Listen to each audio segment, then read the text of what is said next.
Glória a Deus. Fala um amém comigo aí. Amém. Glórias ao Senhor. Eu quero iniciar essa meditação, queridos, com uma situação que eu vivi há uns 11 ou 12 anos atrás. Nós estamos lendo um livro aqui com a liderança da igreja e esse livro me recordou um fato, né? E eu queria iniciar essa meditação nessa noite com essa história, né? Que eu havia esquecido, mas o livro me ajudou a recordar, né? Há muitos anos atrás, aí, há 10, 12 anos atrás, um parente meu ia embora do Brasil, ia passar um tempo fora do Brasil, 2 ou 3 meses fora do Brasil. E ele falou assim para mim, viu, eu tinha uma garagem grande na minha casa, ele falou assim, eu precisava deixar meu carro na tua garagem, e se você pudesse me fazer um favor, de tempo em tempo, ligar o meu carro, até pode usar o meu carro, ele não pode ficar parado esse tempo todo, porque se ficar parado ele vai estragar, né? E eu falei assim, não, claro, deixa aí, né? E eu vou aí ligar teu carro de tempo em tempo. Eu tenho um costume, meu irmão, eu não gosto de usar carro dos outros. Por quê? Porque assim, vai que você sai na rua e vem um motoqueiro abençoado e te acerta no meio. E o carro não é seu, não é? Vai que você passa num radar com peso pesado e vem uma multa num carro que não é seu. E se dá uma pane lá mecânica, sabe o que é? Eu não gosto. Porque a gente corre um risco muito grande de chateação. Amém? Fala para o teu irmão assim do lado assim, ó, ficou a dica. Ficou a dica. Ficou a dica. Então, o que acontece? Esse carro estava lá na minha garagem e eu esqueci dele, mas ele estava lá. Aí, de tempo em tempo, eu passava lá e ligava. Deixava ele ligado lá uns 15 minutos, depois desligava, né? E assim fiz por um bom tempo, mas de repente eu vi que o pneu do carro tinha abaixado. Estava vazando, murchando o pneu, e já tinha baixado bastante. Eu falei assim, não, eu vou levar esse carro no posto para dar uma calibrada nesse pneu, porque ninguém merece ter que trocar um pneu no macaco. Eu nem sei onde fica o macaco, nem sei onde fica a chave de roda, né? Não, ninguém merece, né? Já estava ficando meio mal-humorado com esse carro na minha garagem ali, o parente não voltava, né? E eu peguei o carro, levei no posto de gasolina e calibrei o pneu e voltei, coloquei ele no mesmo lugar.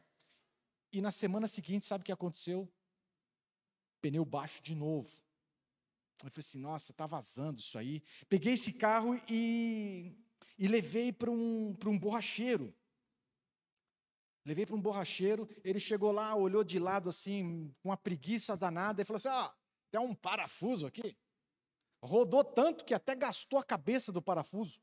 Sabe, rodou tanto pneu ali que, né, gastou a cabeça do parafuso. Ele pegou um alicate, arrancou aquele parafuso, nem arrancou a roda, nada. Já arrancou o parafuso, colocou um macarrão ali. Conhece essa forma de arrumar aí, né? Botou um macarrãozinho ali e falou assim: ó, segue aí, o senhor me deve R$ 15. Na época custava uns R$ 15, né? E eu, beleza, tá resolvido, né? Prejuizão de 15 conto, mas isso não é nada, né? Voltei com o carro para minha garagem e beleza. Queridos, passou exatamente uma semana, sabe o que aconteceu? Pneu baixo de novo. Eu falei assim, ô Jesus, esse carro quer me fazer, ele está de marcação comigo. Se eu vacilar, eu vou ter que meter um macaco nele aqui, cara. E aí soltar aquele parafuso difícil, que uns caras lá, braçudão, não é, Denivan? Aperta, né? Com aquelas alavancas grandona. Eu peguei o carro e levei no borracheiro de novo. E falei para ele, ô companheiro, tá baixando o pneu, cara. Tá baixando o pneu, né? E ele já estava meio mal-humorado, né? Falou assim, certamente furou de novo. Daí eu falei assim, não, mas eu nem rodei com o carro, né? Aí ele tirou o pneu e colocou na banheira, né? Tem uma banheirona. Bom, você conhece isso aí, né? E eu sou aquele cara chato, fala comigo, chato, que acompanha o serviço. Acompanha o serviço. E eu fui lá, pescoçar lá. E não saiu nem uma bolhazinha sequer. Daí ele falou assim, aí senhor, fala o que eu estou te dizendo. Eu falei assim, cara, de boa, não sei o que está acontecendo aí, mas está vazando. Mas está vazando. E ele já estava mal-humorado. Ele pegou o pneu, levou no compressor lá e meteu pressão no pneu. O normal é algo perto de 30 libras. Ele botou umas 40, umas 50. E eu falei assim, o cara vai estourar o pneu, eu até sair de perto. Aí ele pegou e levou de novo o pneu lá na banheira lá. E aí, meu irmão, era um festival de bolha. Bolha para todo lado. O pneu tinha 6 furos. 6 furos. E aí, ele já ficou bem feliz. E o mau humor mudou de lado. Ele falou assim para mim, hoje é sábado, e sábado eu cobro mais caro, vai custar R$20. R$20. 20 vezes 6, 120 conto, não valia o pneu. De um carro que não é meu. De um cara que não gosta de usar o carro que é dos outros. Está entendendo o meu mau humor? Enfim, acertei com ele lá e a gente arrumou o pneu. O resumo dessa história é o seguinte, se não tivesse aumentado a pressão, se não tivesse colocado uma pressão naquele pneu fora do usual, sabe o que é? A gente não ia perceber e não ia encontrar os furos.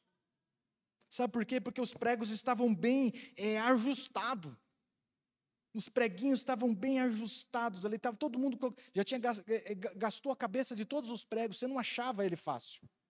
Se não tivesse botado mais pressão, nós não íamos conseguir identificar os furos. E a gente ia ficar discutindo um com o outro. Então, graças a Deus, que ele teve essa brilhante ideia. E aí a gente pôde resolver. E aí você pode pensar assim, pô, pastor, mas numa pregação de domingo, o que isso tem a ver com a minha vida? Fala aí, pergunta para mim, o que tem isso a ver com a minha vida? Eu preciso te dizer que tem muita coisa a ver. Biblicamente, muita coisa a ver. Eu preciso te dizer, meu irmão, que Deus permite que as pressões aumentem sobre a nossa vida, para nos mostrar que nem tudo está como a gente acha, que nem tudo está bem como a gente acha que está. Deus permite que as pressões da vida nos dê alguns apertos a mais, para nos mostrar que nem tudo está do jeito que a gente projeta, do jeito que a gente imagina, que nem tudo está bem do jeito que a gente acha que está. Então, é quando a pressão aumenta que a gente consegue identificar os furos, que a gente consegue identificar por onde está drenando os nossos recursos, por onde está vazando o nosso emocional, por onde está drenando a nossa vida espiritual, e onde está drenando a nossa paz. Se não aumenta a pressão, a gente vive um falso equilíbrio. Fala comigo, falso equilíbrio. Falso equilíbrio. O prego está lá. Basta um solavanco e tudo vaza. Basta um solavanco e o caos se estabelece. Basta um remeleixo aí e já a crise se estabelece. Porque é um falso equilíbrio. Não está curado, não está liberto, não está restaurado, não está resolvido, não está bem. É um falso equilíbrio. E por vezes a gente é surpreendido. Baixou o pneu. E por vezes a gente é surpreendido. Espanou. Surtou. Mas era tão equilibrado? Pois é. É isso. Então, eu queria mostrar a você isso, à luz da palavra de Deus. Mostrar isso, fundamentar isso num texto muito conhecido e que você já foi muito abençoado com ele, que é o texto de 2 Crônicas, o capítulo 7, do versículo 13 ao versículo 14. É bom você abrir, inclusive grifar na tua Bíblia, se não está grifado.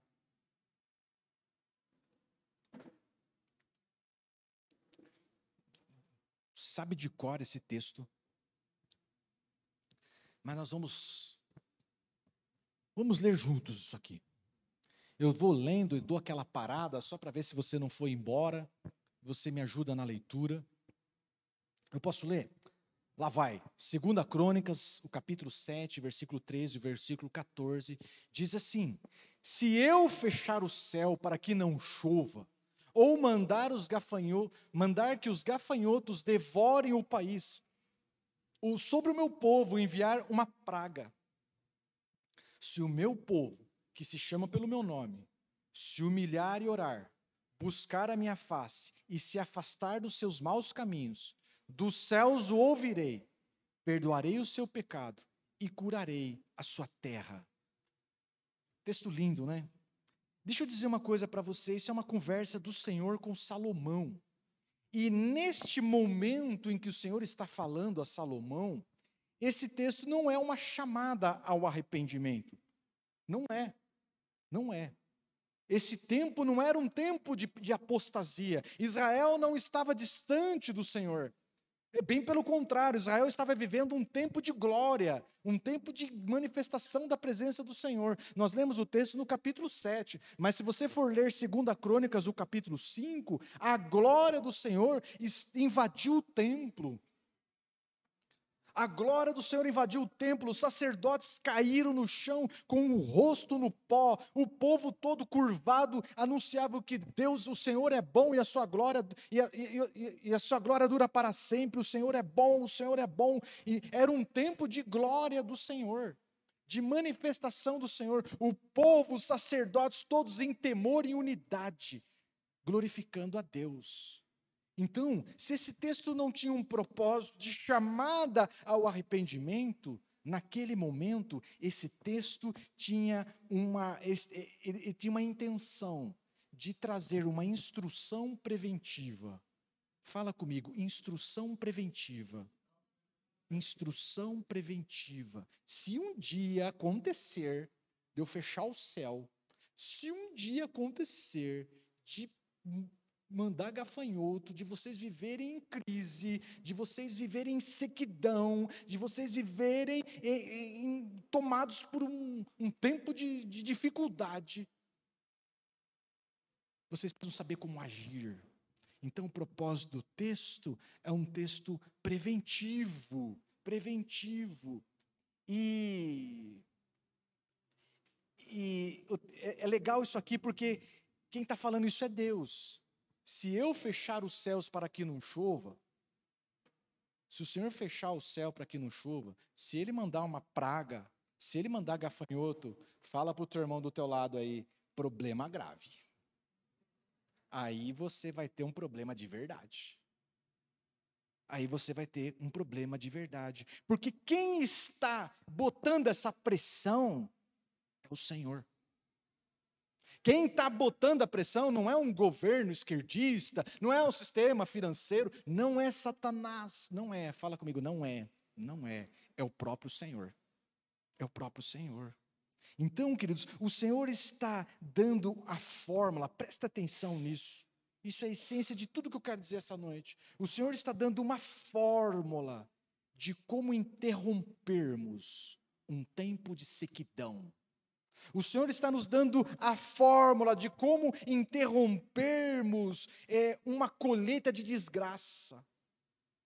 O Senhor está nos dando uma fórmula de como interrompermos uma crise, como interrompermos o caos. O texto, acho que tem aí, Gálatas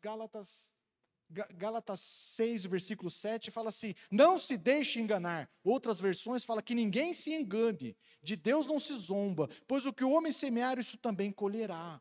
Sabe, queridos, como interromper uma colheita ruim?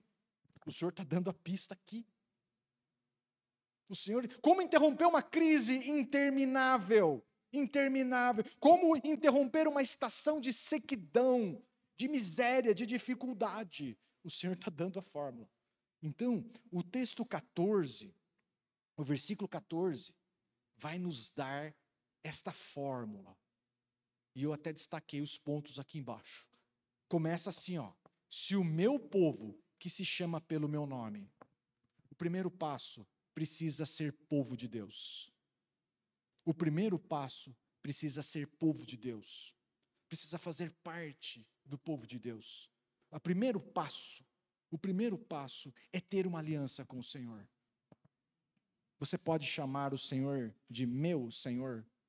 A sua vida pertence a Ele. A sua vida pertence a Ele. Você tem uma aliança com Ele. É isso que você vai celebrar essa noite, numa noite de ceia do Senhor. Nós vamos celebrar a aliança com Ele, amém? Então você pode chamar de meu Senhor. Você é povo dEle. Glória a Deus. Então você precisa viver os próximos passos. O que esses passos... O que tem nesses passos, pastor? São passos para interromper uma crise interminável.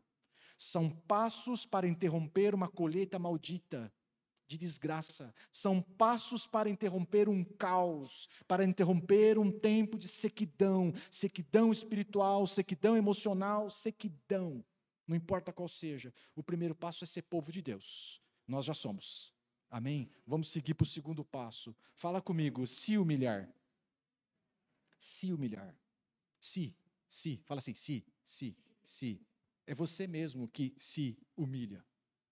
Não é eu que te humilho, é você que se humilha. É você que se faz um autoexame e fala assim, vou voluntariamente me humilhar na presença do Senhor. Voluntariamente. Eu me autoexamino e encontro áreas rebeldes à vontade de Deus, áreas da minha vida, eu me examino, eu encontro na minha vida áreas rebeldes à vontade de Deus e levo essas áreas em humildade, em submissão a Cristo Jesus. Fala comigo, se humilhar. Se humilhar. Orar é o segundo passo. Orar. Sabe, queridos, é orar, mas orar. Orar com intensidade. Orar como não temos orado, vamos falar a verdade. A gente se examina, é orar com intensidade, é orar com vontade, é orar de coração aberto com o Senhor, é orar até orar de verdade. Buscar a face do Senhor, sabe o que é? Intimidade com Deus. É cultivar intimidade com o Senhor. E aí fazer o quê? Alguém que se relaciona com o Senhor, alguém que se encontra com o Senhor, ele afasta dos seus maus caminhos. Amém? Aqui está a fórmula. Fórmula do quê, pastor? De interromper uma crise interminável. De interromper uma colheita ruim. O que não pode, meu irmão, é a gente fazer o inverso. No lugar de se humilhar, é se apegar ao orgulho, é se apegar àquilo que você acha que você tem razão. Eu não vejo dessa forma, eu penso diferente, isso não pode. O que não pode é não orar. Quanto menos você ora, mais o orgulho cresce. Marcelo pregou isso aqui. Quanto menos, falei mais, né? Quanto menos você ora, mais o orgulho cresce, mais a carne cresce. O que não pode é viver um ritual religioso de vir na igreja de domingo, porque afinal de contas eu sou crente. Nós precisamos viver um relacionamento. Quando a gente se apega ao orgulho, quando a gente não ora, quando a gente vive ritual religioso, nós estamos em plena contramão desses princípios. E aí o céu não abre, o céu fica fechado. E aí a crise não cessa, a crise cresce. A crise cresce. Então, amado, aqui está um passo. O resultado disso é: perdoarei o seu pecado, ouvirei dos céus, perdoarei o seu pecado, curarei a tua terra, vou abordar isso melhor. Mas quando vivemos esse passo a passo, acontece uma restauração. O ciclo da desgraça é interrompido. Te interessa isso?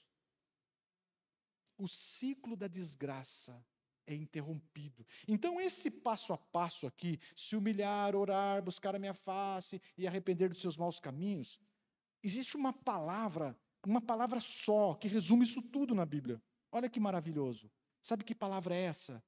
Quebrantamento. Fala comigo, quebrantamento. Quebrantamento. Pastor, o que é quebrantamento? É quando o povo de Deus se humilha, ora, mas ora de verdade, busca a face do Senhor e se arrepende, se confessa e se arrepende dos seus maus caminhos. Quebrantamento. É isso. Quebrantamento é o que paralisa a crise interminável. É o que paralisa a colheita de sementes ruins que semeamos para trás na nossa vida. É o que paralisa um tempo, uma estação de sequidão. Então, queridos, uma boa definição para quebrantamento é alguém totalmente rendido à vontade de Deus. Fala comigo, totalmente rendido à vontade de Deus, vai.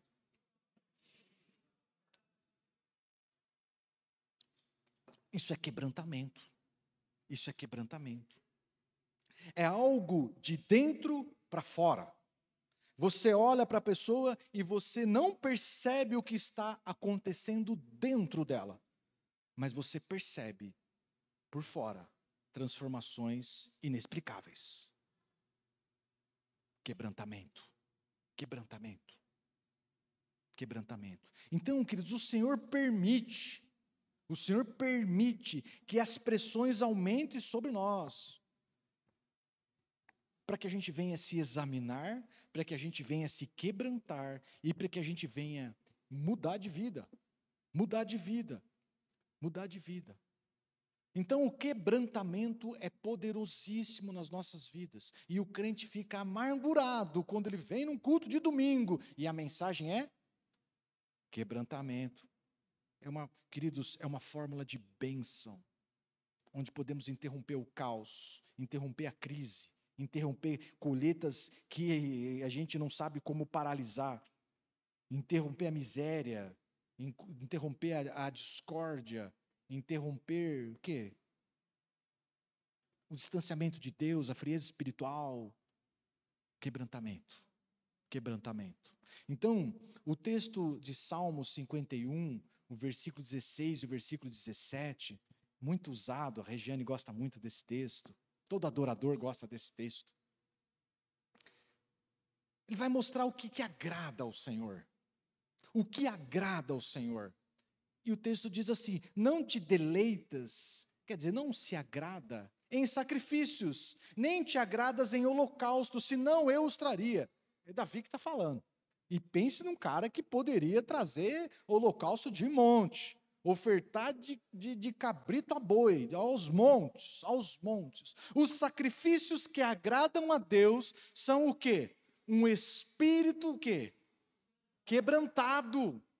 Um coração quebrantado e contrito. Ó Deus, não desprezarás. É isso. É isso. O que agrada ao Senhor, meu irmão, é um coração quebrantado. Então, não é o que agrada ao Senhor, não é apenas, fala comigo, apenas. Não é apenas o ministério que você exerce. Não é apenas a sua dedicação, não é apenas o quanto você doa para o ministério pela causa do Senhor, não é apenas o que você oferta, que você dizima, não é apenas você se entregando na obra, não é. É isso também associado a um coração quebrantado, a um coração disposto a viver aquele passo a passo no qual mostrei ali há pouco. Ao exercer ministério, meu amado, o primeiro abençoado sou eu. Fala aí, o primeiro abençoado sou eu. Que estou tendo um privilégio de exercer os meus dons, os meus talentos. O segundo abençoado é a comunidade, a igreja, é aqueles que convivem ao teu lado. Mas o primeiro abençoado é você. Agora, o que agrada ao Senhor, o que convence o Senhor, o que te coloca num outro patamar de espiritualidade, não é o que você faz, não é o que você exerce, mas é o que você é. É um coração quebrantado. Um coração, uma pessoa quebrantada. Uma pessoa disposta a rever os seus caminhos, a se humilhar, orar e buscar a face do Senhor para ter um entendimento novo. É isso. É isso. Tem muitos crentes, queridos, buscando solução para os seus problemas, mas não querem trilhar o caminho do quebrantamento. Bênçãos sendo prometidas aos montes, e para plateias em êxtase, que não vai acontecer, porque o caminho é o quebrantamento. O caminho é o quebrantamento. Então, o quebrantamento desperta em Deus um desejo de estar conosco. Olha que bacana. O Senhor, o santo, o sublime, o imaculado, que habita nas alturas, Ele também quer estar junto dos quebrantados. É um texto de Isaías. Passa para nós, Bia. Isaías 57:15, um texto clássico, grifa na tua Bíblia. Pois assim diz o alto e sublime, é o Senhor falando, que vive para sempre, cujo nome é santo. Habito no lugar alto e santo, olha só, mas habito também com o quê? Com o contrito e humilde de espírito, para dar novo ânimo ao espírito do humilde e novo alento ao coração do contrito, para dar novo ânimo ao quebrantado, para dar novo coração ao quebrantado. O Senhor habita num alto e sublime trono, mas Ele habita também no meio dos quebrantados. Eu acho que a gente já tem bênção o bastante para celebrar. O quebrantamento paralisa as nossas crises, já é uma bênção gigantesca, mas tem uma outra maior. O Senhor, o quebrantamento nos conecta com Deus. Fala com o teu irmão aí, nos conecta com Deus. Nos conecta com Deus. Nos conecta com Deus. O quebrantamento nos faz íntimos do Senhor. O texto seguinte, eu acho que é o texto 14, vai falar dos benefícios do quebrantamento, né? E ele fala: se o meu povo, que se chama pelo meu nome, se humilhar e orar, buscar a minha face e afastar dos seus maus caminhos, dos céus o ouvirei, perdoarei o seu pecado e curarei a sua terra. Queridos, quem vive em quebrantamento, as suas orações são ouvidas pelo Senhor. As suas orações são ouvidas pelo Senhor. O Senhor perdoa o seu pecado. O Senhor perdoa o seu pecado. E Ele traz cura. Ele traz cura. Ele interrompe um ciclo ruim.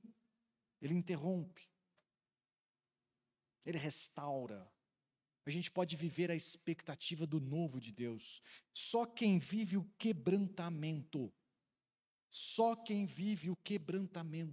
pode viver a expectativa do novo de Deus. Só quem vive o quebrantamento pode viver a expectativa de um avivamento no Senhor.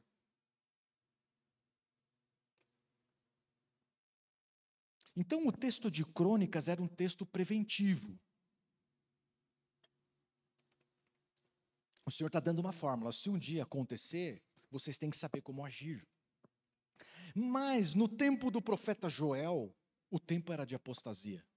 E o povo agora precisou pôr em prática essas instruções, porque vivia um tempo de sequidão. De sequidão. Vamos ler o texto de... Né? Joel capítulo 1, do versículo 10 ao versículo 12, vai mostrar o resultado da apostasia, vai mostrar o resultado de quem escolhe viver alheio à vontade de Deus, alheio aos princípios do Senhor. Joel 1, 10, 12, olha o que é sequidão. Os campos estão arruinados, a terra está seca, o trigo está destruído, o vinho novo acabou, o azeite está em falta. Fala para o teu irmão assim, vai comer o quê? Vai comer o quê? Desesperem-se, agricultores, chorem, produtores de vinho, fiquem aflitos pelo trigo e pela cevada, porque a colheita foi o quê? Destruída. A vinha está seca, a figueira murchou, a romanzeira, a palmeira, a macieira, todas as árvores do campo secaram. Secou-se ainda mais, fala comigo, ainda mais. Ou mais ainda, a alegria dos homens. Secou tudo, cara. Nem lágrima para chorar tem mais. Nem lágrima para chorar tem mais. Como é que a gente age em meio ao caos? Você já sabe. Qual é a nossa atitude frente à destruição, frente à derrota, frente à falência, frente à crise, frente ao desentendimento? Qual é a atitude? Quebrantamento. Fala alto. quebrantamento. Se humilhar, orar, buscar a face e mudar de vida. Joel 2, versículo 12 ao versículo 13. Agora, porém, declara o Senhor, volte-se para mim de todo o coração, com jejum, lamento e pranto, rasgue o coração e não as vestes. Volte para o Senhor, o seu Deus, pois Ele é misericordioso e compassivo, muito paciente e cheio de amor. O Senhor está falando para esse povo, quebrantamento. Quebrantamento. Se humilhe diante do Senhor. Chora, derrama lágrimas, clama, ora como nunca orou, busca minha face, porque o Senhor é bom. O povo fez exatamente isso.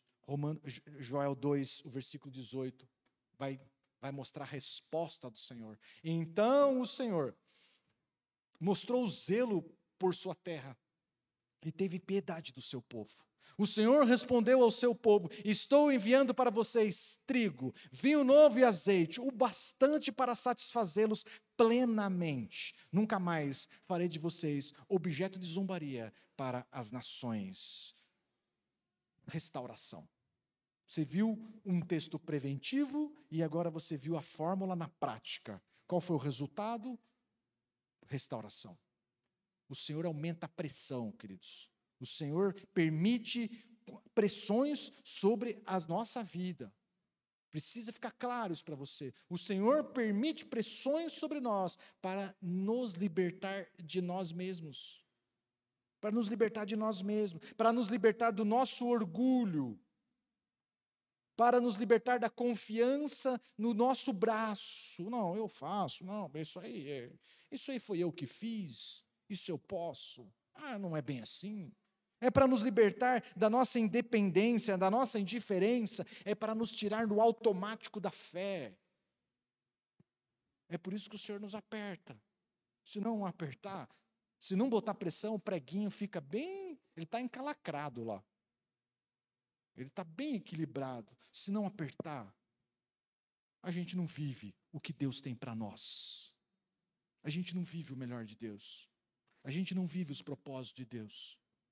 Então, vou ler mais um, para quem ainda está na dúvida, se Deus aperta o cidadão ou não, eu vou ler um texto de Tiago 4, versículo 6 e versículo 10, muito conhecido por nós também.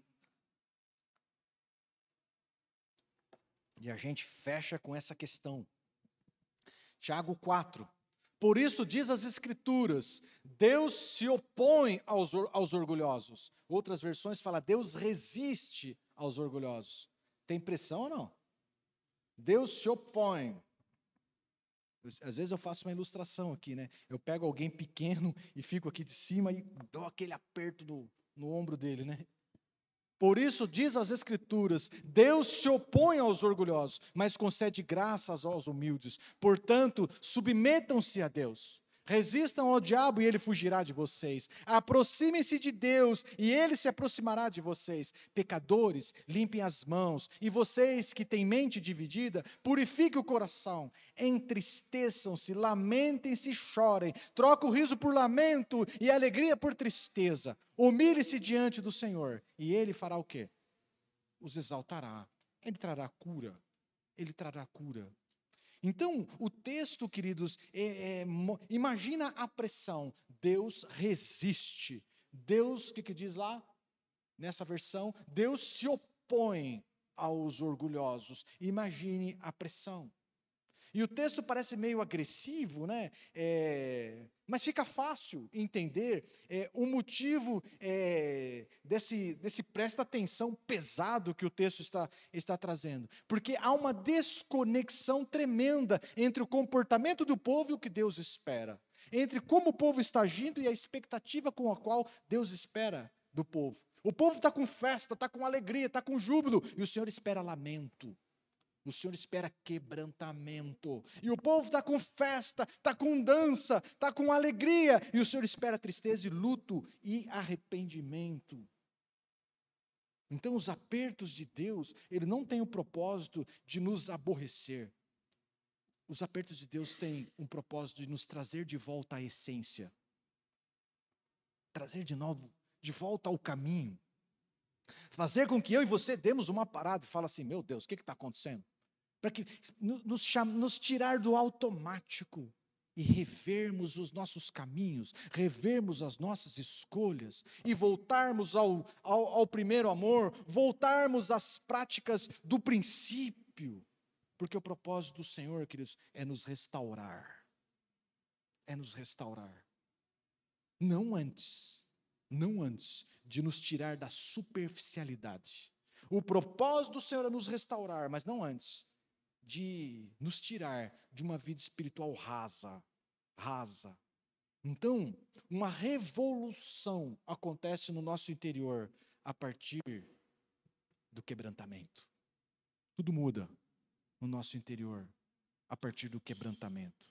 Quem vivencia um quebrantamento, você pode não saber do que Deus tratou lá dentro, mas você vê mudança de atitude. Alguém conectado com Deus, alguém reconciliado com os irmãos, alguém que você fala, diferente, está diferente, está diferente. Eu vou terminar com o texto de Lucas, texto forte. Deixa eu dizer uma coisa para você, meu irmão. Essa mesa aqui me dá tremedeira. Fala aí comigo, tremedeira. Porque eu imagino uma mesa bem maior do que essa, e o Senhor lá na ponta, nos convidando a participar. O Senhor, cara. A gente ficou meio cauterizado com essas coisas. Esse conviver com Deus é bom, mas nos tira o temor do Senhor. Esse texto aqui dá um pavor. Lucas 20. Jesus perguntou fixamente para eles e perguntou, então qual é o significado do que está escrito? A pedra que os construtores rejeitaram tornou-se a pedra angular. Essa é Cristo Jesus. Presta atenção nesse pedaço. Todo o que cair sobre esta pedra será o quê? Fala firme. Todo o que cair sobre esta pedra será o quê? E aquele sobre quem ela cair será reduzido o quê? A pó. Isso aqui está falando de níveis de quebrantamento. Presta atenção. Está falando de níveis de quebrantamento. Existe um quebrantamento voluntário, onde eu e você fazemos um autoexame, exatamente o que a mesa do Senhor nos convida a fazer. A gente faz um autoexame e a gente se arrepende. E fala comigo, voluntariamente.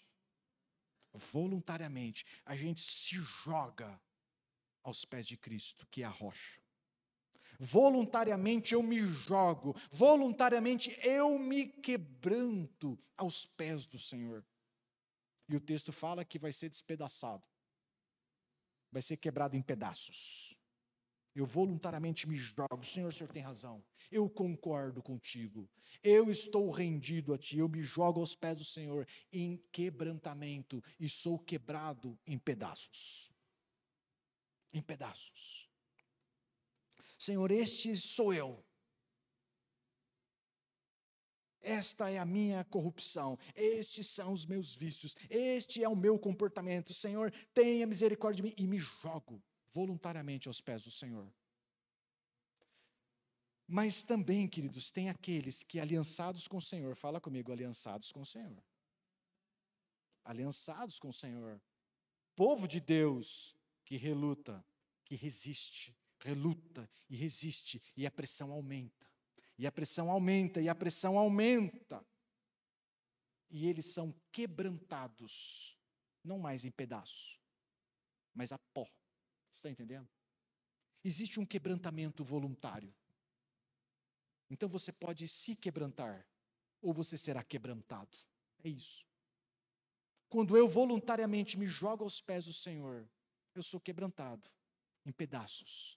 Mas quando eu resisto, a pressão aumenta, e eu sou quebrantado a pó, para que de pó o Senhor venha trabalhar e fazer um barro. Tal como o oleiro, para através desse pó levantar um novo vaso para a honra dele. Para a honra dele. Fala para o teu irmão, o quebrantamento é inevitável. Tem aliança com ele? É inevitável. É inevitável. Que seja voluntário. Que seja voluntário. Que eu e você, entendendo as bênçãos disso aqui, nos joguemos aos pés do Senhor. Então, a mesa do Senhor é um checkmate na nossa superficialidade. Eu não sei se você entende o que é o checkmate, né? É uma jogada lá do xadrez, que assim, quando dá checkmate, é assim, não tem saída. Fala comigo, não tem saída. A mesa do Senhor é um checkmate, não tem saída. Para a nossa superficialidade, para a nossa vida no automático. O Senhor nos convida a sentar na mesa, meu irmão. Ou você honra ou você desonra. Não tem meio termo. Não tem em cima do muro. Ou você honra ou você desonra. Não tem meio termo. Então, eu me autoexamino, eu me quebranto voluntariamente, eu me arrependo, eu confesso, me reconcilio, e eu participo da mesa de forma honrosa, certo de que vou ser uma nova pessoa. Agora, eu também posso participar da mesa, queridos, de uma forma desonrosa. É mais um culto de domingo, o pastor está meio bravinho aí, mas logo ele fica bonzinho de novo, ele sempre foi bonzinho. Mais um culto de domingo, mais uma ceia, não é isso tudo? E a gente vai no automático, e não demora, começa a receber a resistência do próprio Deus, por nos amar, por se recusar a nos perder. Como não se quebranta voluntariamente, sabe o que acontece? Acaba sendo quebrantado.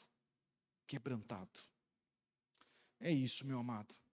O Senhor nos chama a viver um princípio abençoador, chamado quebrantamento. O Senhor nos chama a sair do automático. O Senhor nos chama para parar de brincar de igreja. O Senhor não, o Senhor quer adoradores. O Senhor quer gente quebrantada. O Senhor quer gente com o coração quebrantado. Mais do que o nosso serviço, mais do que o nosso trabalho, mais do que as nossas ofertas, mais do que o nosso exercício ministerial. O Senhor quer, faz assim comigo. O Senhor quer a mim, quebrantado, voluntário, entregue, completamente rendido a Ele. O quebrantamento tem bênçãos adicionais. Ele interrompe a nossa crise. Está com uma crise interminável? Seja ela qual for. Os passos aí. Os passos do quebrantamento. Interrompe. E muito mais importante do que isso. O quebrantamento nos traz a presença do Senhor. Intimidade com Ele. Ele ouve as nossas orações, perdoa o nosso pecado e sara a nossa terra. Sara o nosso coração. Sara. Amém, amados? Amém. Nós vamos agora para um tempo de oração. Vamos nos colocar em pé.